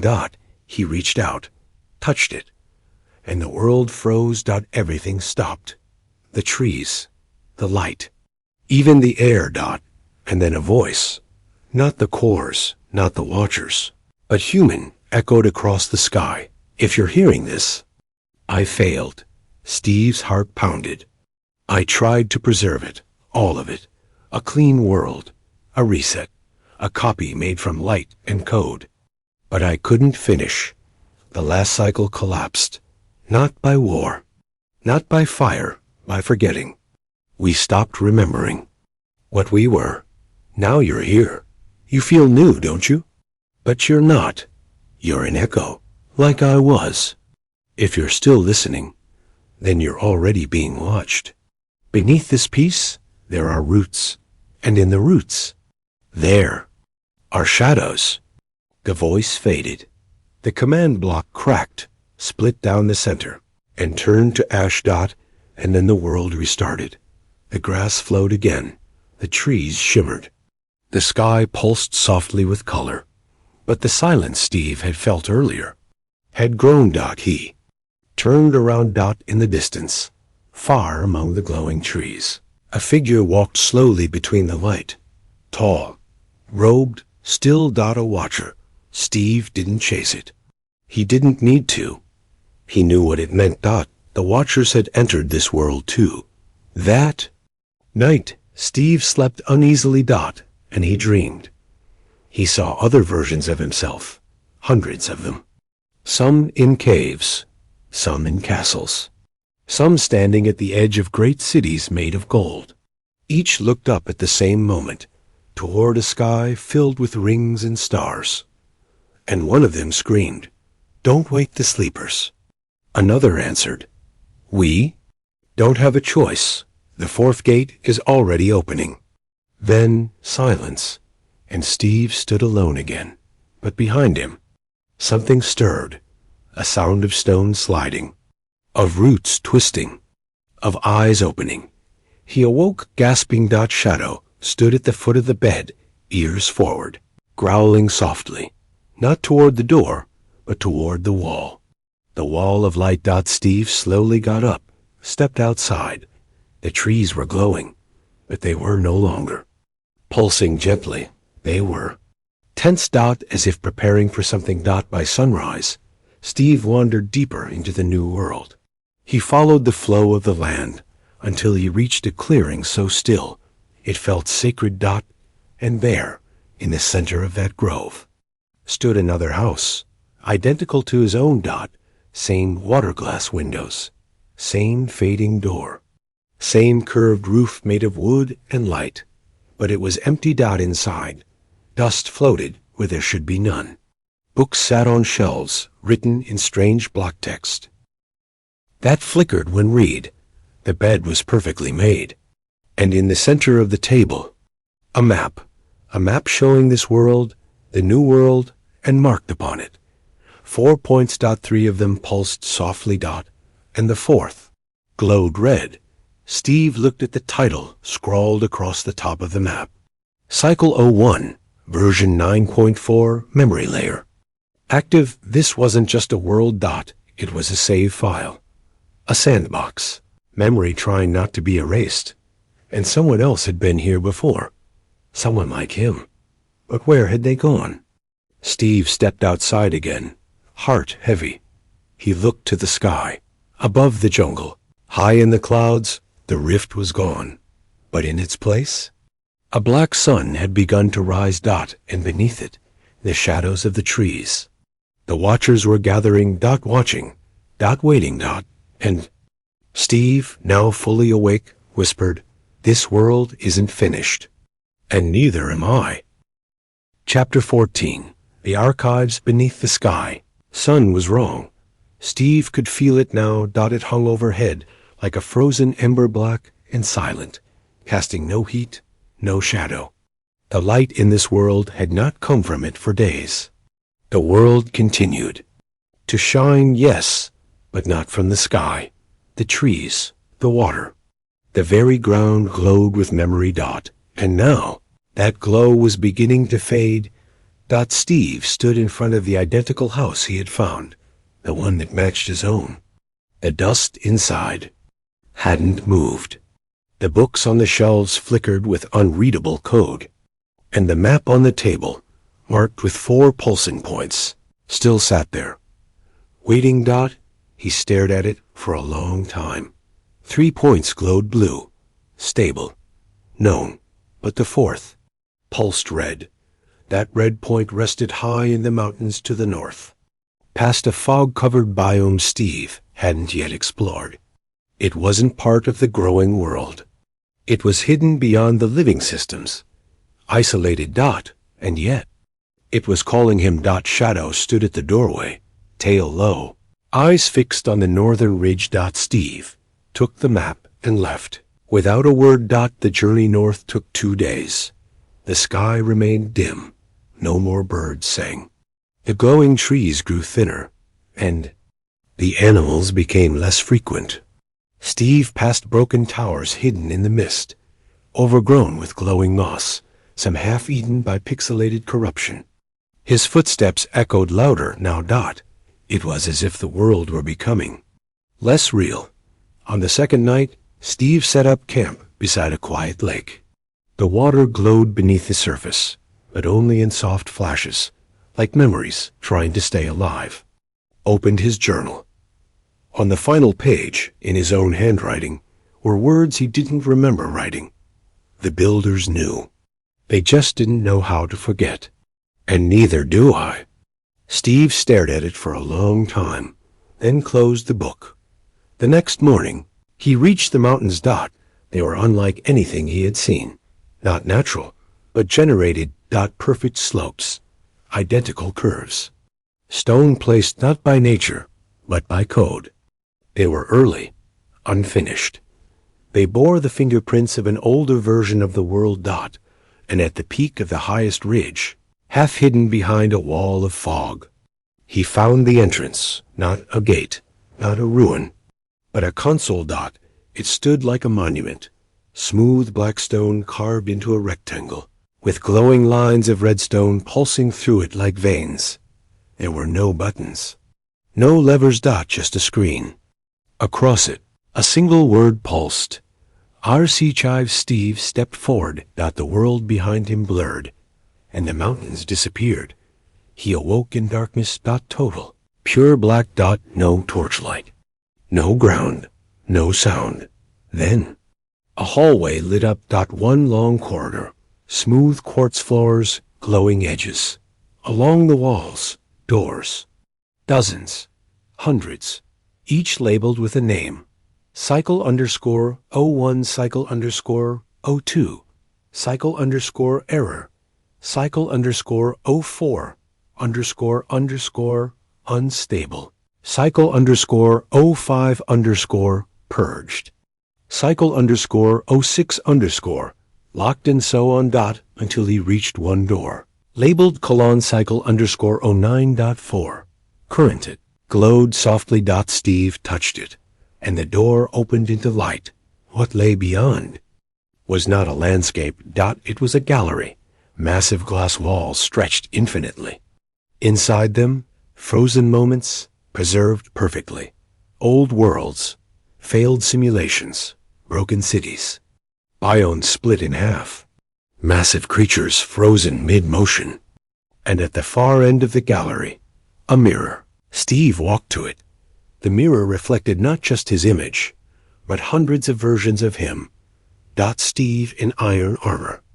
Steve with enchanted deer. Steve in a redstone lab. Steve with wings. Steve falling into the void. Steve screaming as the watchers surrounded him. Steve standing victorious over the Ender Dragon. Steve failing. Over and over. Cycle after cycle. Every version. Trying something different. Everyone making a choice. And everyone ending. Then the core's voice echoed through the gallery. But it was different now. Fainter. Older. You were not the first. You will not be the last. This is not a world. It is a question. The lights dimmed. All the frozen simulations began to flicker like unstable files. One by one, the archives shut down. Steve turned back toward the gallery's entrance. Where there had once been walls, there was now a chasm, a black void that stretched in all directions. And from it, a voice whispered, but it was not the core. You are free now, Echo. Free to fail again. Then the voice laughed, a dry, cold sound that didn't belong anywhere. Steve turned to run, but there was nowhere left to go. And then, Shadow leapt forward. The wolf tackled Steve to the ground just as the mirror shattered, and something stepped through. A figure made entirely of darkness, flickering in and out of visibility, formed from the fragments of all past failures. Its name was never spoken aloud.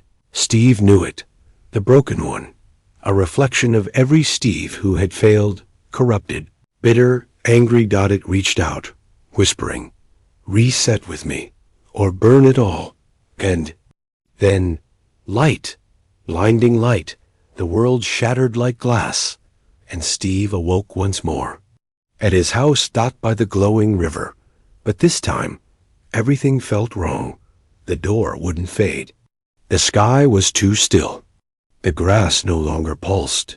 Shadow didn't move. And on the table, where the journal had once rested, was the command block. Whole. Glowing. And waiting. Chapter 15. The cycle. That wouldn't die, the command block glowed. Steve stared at it in silence. He had seen this block break. He had watched it crumble into ash beneath his touch. But now it sat on his table once more, untouched, humming faintly with power. Shadow didn't move. Steve stepped toward the table slowly. The air around the block shimmered like heat over lava. The glow of the river outside had dimmed to a dull, sickly blue. Even the trees, once alive and whispering, were still, like a world paused in a broken frame. He reached for the block. It pulsed. Cycle 9.4. Restoration failed. A burst of code scrolled across his vision. Not words, but structures. Spawning sequences. Memory roots. Watcher traces. Names of old files he'd never seen. Then the screen stopped and displayed one message. Manual override. Accepted. Welcome back, Echo. Steve's breath caught in his throat. He had never typed anything, but the block responded. Like he had, the windows around the house shattered outward. The sky flickered like a bad render. The river froze mid-flow, pixelated. The world outside began to blur and then twist. Steve held on to the table. Shadow remained frozen at the doorway, as if time had forgotten him. And the block spoke, not with a voice, but with a presence that pressed itself into Steve's mind. You should not have chosen creation. Steve's fists clenched. The broken one had returned. Suddenly, the floor beneath the house collapsed. Not physically, but through space. The blocks fell upward. The walls peeled into code, and Steve dropped into a void tunnel, lit by fragments of past worlds, flashing around him like haunted memories. A village burning under a blood-red moon. A version of him holding a pickaxe, and being surrounded by watchers. A desert portal that never opened. A jungle overgrown with red vines that screamed as they grew. The tunnel ended, and Steve landed hard. On stone. He looked around. He was inside the first world. Not the one he knew. The original, the Alpha cycle. Everything was rough, simple. The trees had no shadows. The water was static. There was no hunger bar. And yet, the world felt heavy. Heavy with intention. He stood in a small field surrounded by basic terrain. One lone tree, a single pig, and above him, hovering in the sky like a forgotten command, was a massive cube of glitched obsidian, cracked in the center. It was the core, unfinished. Broken. And wrapped around it like a serpent. Was the broken one. It saw him. And smiled. Its voice filled the world. You are late, Echo. They all chose wrong. So did you. The sky turned black. The ground trembled. And then, the broken one dropped from the sky and slammed into the earth, rising before Steve in full form. It was Steve's shape, but darker. Glitching. Flickering. Between armor types, its eyes flickered between purple and red. And void. Its voice was many voices at once. You can't fix what was meant to end. Steve drew his sword, diamond, glowing with enchantment, but the broken one laughed. This isn't a fight, Echo. It's a choice. 3 portals opened behind the creature, rough, flickering versions of the gates he had once known. The stone gate, leading back to the end. The fire gate, roaring with corrupted nether code. The root gate, overgrown and blackened with decay. But a 4th shape stood behind Steve. A white door. Simple, silent. No pulsing light. No sound. Just an exit.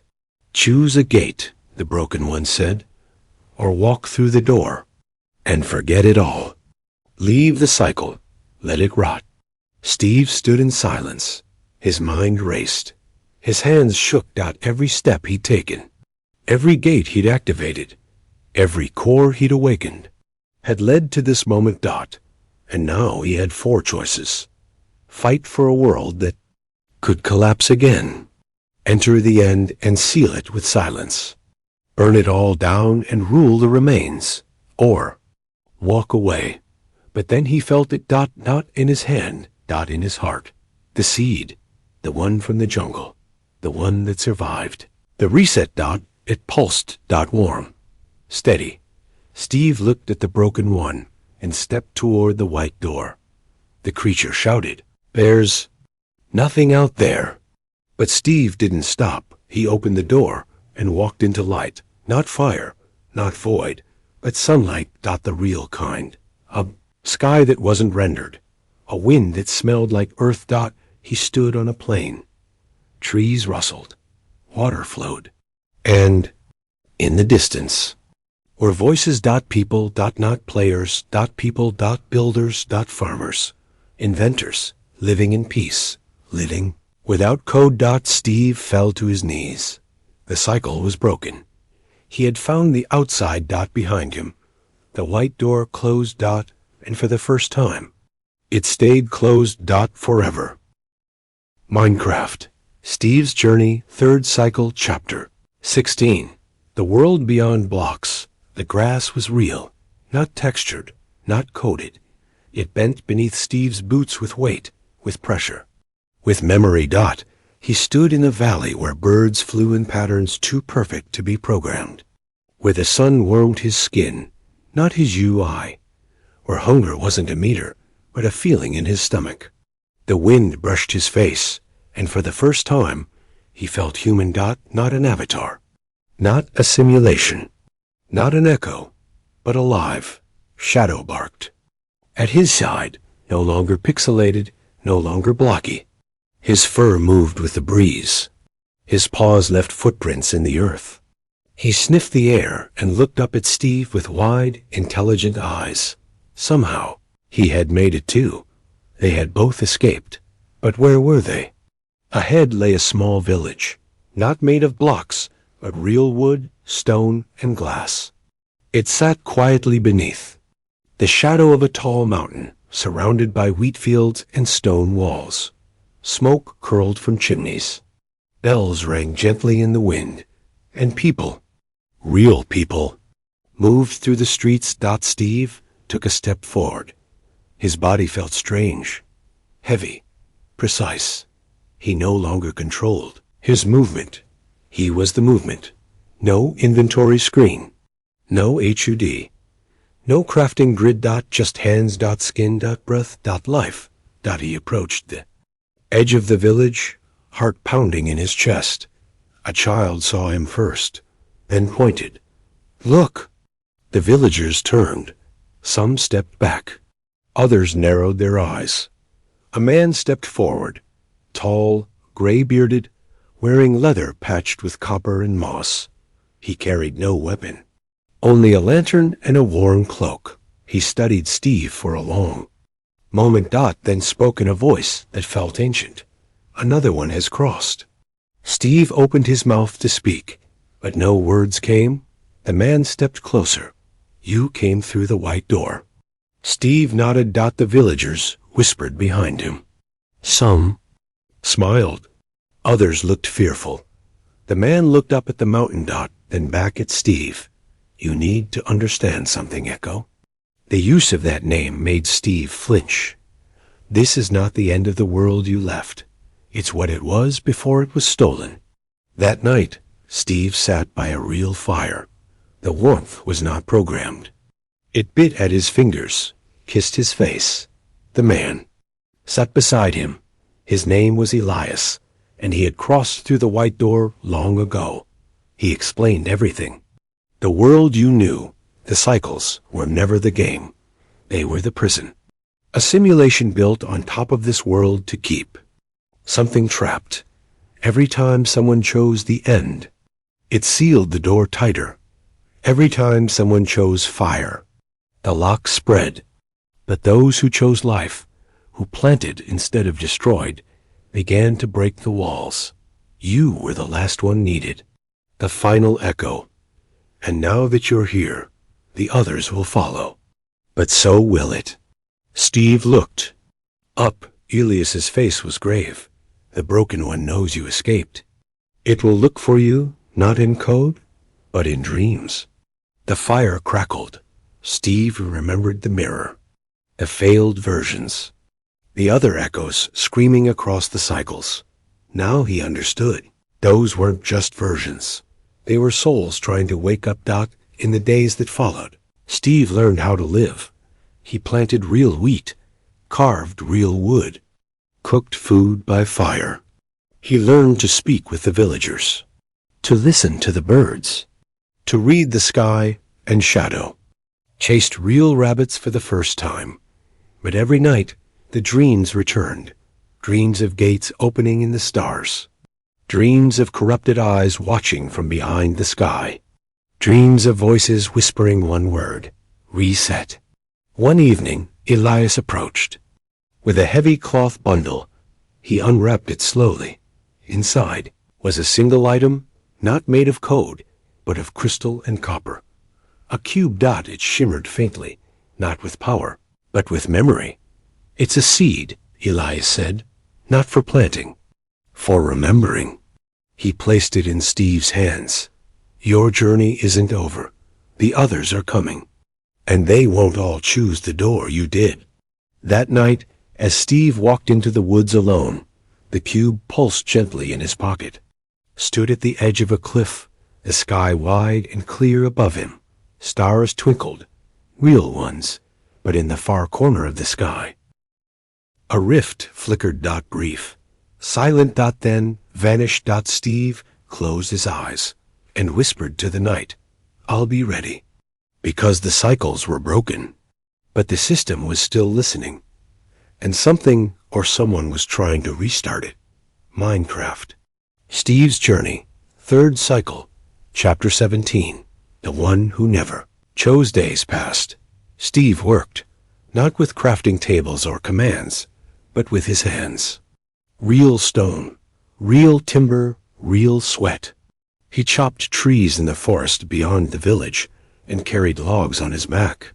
He carved stones from the mountain ridge, dragging them down one by one. And slowly, day by day, he built a tower, but it wasn't for him. It was for the ones still trapped, the ones who had never found the white door. The ones who didn't know this world was real. The tower was wide and circular, made of quartz, iron, and glass. It stood just outside the village, reaching toward the sky like a beacon. At the top, Steve placed the seed of memory, nestled into a cradle of copper. The seed pulsed, faint but steady. A signal, not one that could be heard, but one that could be. Felt. Like a whisper through the code. A knock against the closed gates of the system. A message to every trapped echo. There is more. That night, the villagers gathered to see it. Elias stood beside Steve, looking up at the tower with a quiet smile. "Do you know what you've done?" he asked. Steve nodded. "I've lit a torch in the void." But Elias didn't answer. He was staring at the woods. Steve followed his gaze. There, just beyond the tree line, a figure stood watching. Tall, thin, clothed in old cloth, a hood over their head. No glow, no weapon, no movement. Steve took a step forward, but Elias held out a hand. "No." The voice in Elias's throat was suddenly dry. "Not yet." Steve looked back again. The figure was gone. The next morning, Steve returned to the tower alone. The seed pulsed as always. The copper cradle glowed faintly, but something felt different. The wind was colder, the sky a little paler. Then he saw it. At the base of the tower, someone had left a mark. Not carved. Burned. A perfect symbol in the dirt. A triangle inside a circle. With no door. He touched it. His vision flashed, and suddenly he stood in a black hallway. 3 doors behind him. No windows. No light. And in front of him, a man. Not a monster. Not a watcher. A man. He wore rags, but his eyes glowed with shifting colors like stained glass. His voice was low, raspy, human.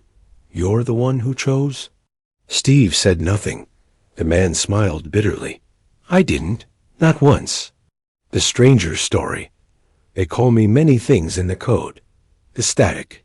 The gray echo. The observer. I was in the first cycle, the oldest of them all. I saw the world load in. I watched the sky form, the land flatten. I stood at the origin, and when the gates opened, I didn't walk through. I stayed. I watched. I waited, and I never, ever chose. You don't know what happens when you never decide. The system forgets you, but not all the way. I've watched every Steve die, every gate open, every cycle collapse. And I've stayed here, in the place between. You're the first to ever reach me." Steve finally found his voice.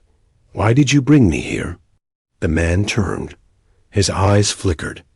"Because you're building a door again. And if you're not careful, you'll build it too wide." Suddenly the world flashed. Steve collapsed on his knees.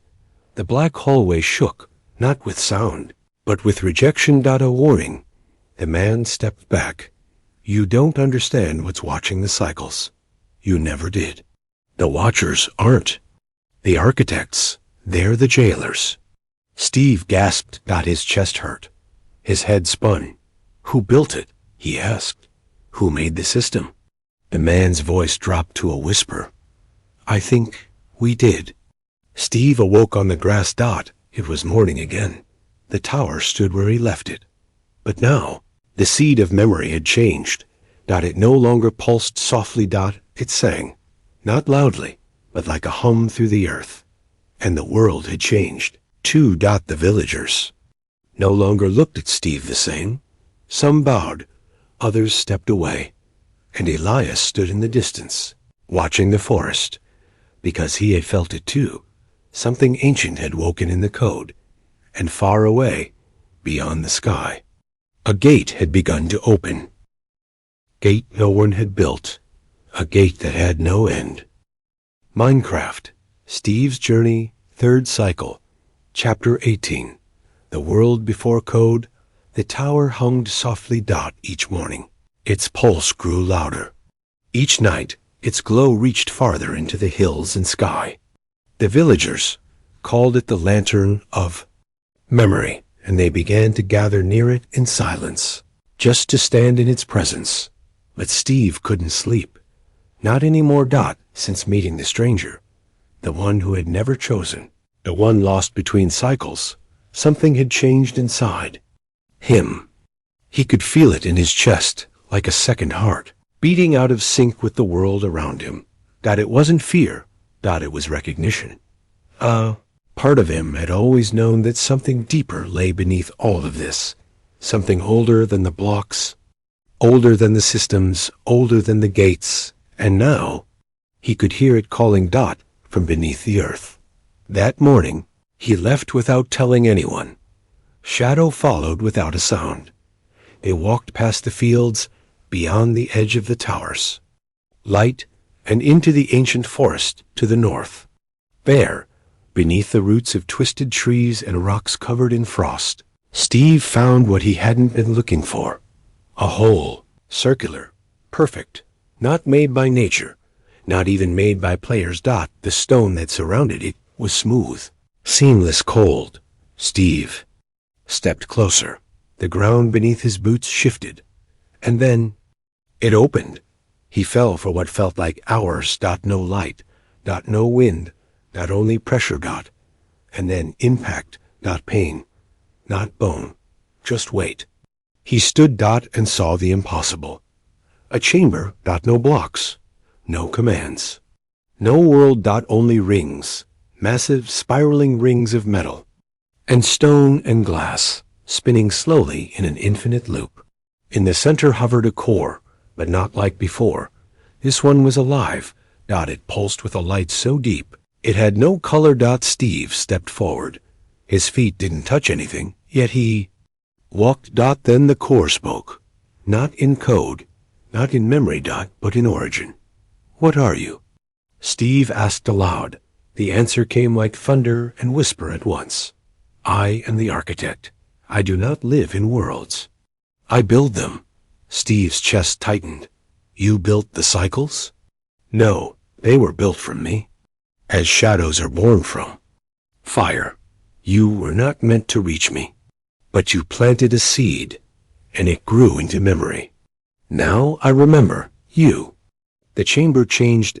Steve saw flashes, not of worlds, but of hands, human hands, typing, coding, drawing blueprints, placing blocks. Minds working endlessly. Creating, destroying, retting. He wasn't watching some ancient, divine force. He was watching developers, but they weren't just builders of the game. They had once been players themselves, and somewhere along the way, they'd forgotten. Steve fell to his knees. So what am I? The core responded. You are not a man. You are not a file. You are not a god. You are the question they tried to delete. The rings around the core accelerated. The chamber dimmed dot and a final truth unfolded. You were made to wonder, to test what could not be tested, to push until the system snapped. And now you've broken through. The final gate has begun to open, and what lies beyond is not for you alone. Suddenly, the world collapsed again. Dot rings shattered. The core screamed. In thousands of voices, Steve flew upward, pulled by a current he couldn't see. And in one final blinding flash, he awoke. He was back. On the grass. The sky was wrong. The tower was gone. The villagers. Frozen. Everything was still. Then came the sound. A chime. Simple. Hollow. Familiar. Steve turned. At the edge of the frozen world. A door had appeared. Wider than the white door. Taller than anything he'd seen. It bore no symbol, but it pulsed. With something he finally recognized. A heartbeat. His own. And a second, quieter one. From inside. Absolutely, Brian. This is it. The final chapter of Minecraft. Steve's journey. The story that began with a man waking beneath a tree now ends beyond. Time, code, and memory. This is the conclusion to the saga. A farewell to the cycles. A decision that will shape all worlds to come. Prepare for the longest and most emotional chapter yet. Minecraft. Steve's journey. Final chapter. 19. The heart of all worlds. The door stood still. Silent. Vast. Its surface was smooth like obsidian, but warm to the touch. It didn't shine. It didn't pulse. It listened. Steve stood before it, feeling the rhythm of his heartbeat mirrored from the other side. He had come so far, through caves and creatures, through ruins and portals, through cycles and systems and truths, buried beneath the bedrock of every world. Now, he stood at the edge, the final gate, and it was open. Not with hinges, but with memory. The moment his hand touched it, the door faded, and Steve stepped through. He was no longer Steve. He was every Steve. He stood in a white space, endless, soft, and still. Before him stood others, dozens, hundreds, all the versions of himself from all the cycles. Some wore diamond armor. Some held pickaxes. Some were scorched. Some were broken. But all of them looked up. And saw him, the one who made it through. The echo who planted the seed. The one who chose life. They stepped forward, one by one, and then he saw her. A woman, not like the others. Not a Steve. Her name came to him like an old dream. Eve. She had crossed once, long ago. Chosen the white door in a version that had been buried. She smiled. You're the last, she said. Steve opened his mouth, but no words came. They never let two survive before, but this time, we remembered each other. Then the sky above. Them split. Not with light, not with thunder, but with a new beginning. Through the tear in the white void, the old worlds poured in. Every cycle, every biome, every village, stronghold, jungle, and nether. They didn't collapse. They merged. Not into chaos, but into a world that could choose. The core appeared, not as a machine, but as a tree. Glowing, breathing, alive. Its branches stretched across dimensions. Its roots dove into forgotten files. Its leaves sparkled with memories. And beneath it, a single empty space, a place to build, for the first time. Not because a cycle demanded it, not because a gate required it, but because it was free. Steve turned to the other. Echoes. To Eve. To the army of selves who had waited, wandered, and watched, and he said quietly, let's make something real. Together. They built. Not fast. In blocks. But in days. In decisions. In dreams. They grew forests that spoke. They carved rivers that remembered names. They built cities that welcomed anyone who awoke. The watchers. Gone. The system? Dismantled? The code? Now, Canvas Dot and the broken one? He never returned, because once the story was no longer on rails, there was nothing left for him to break. Years passed. Steve lived on a mountaintop, in a small home carved into the stone. He taught new arrivals how to mine, how to listen to the world. Shadow lay old, but happy at the fire, and every night, Steve looked up at the sky. At a new moon, one he had helped place. With no commands, just a shovel. And hope. One day, the tree at the center of the world bloomed with gold. And a child, the first to be born in the new world, not just loaded in, climbed its roots and placed a sign at its base. It read, "To Steve, first builder." The last echo, the one who remembered. And far, far away, in a file long forgotten, in a backup no one ever opened, a single line of code blinked quietly. End of simulation? Then it deleted itself, and nothing was left. But the real world, the end, a new world begins.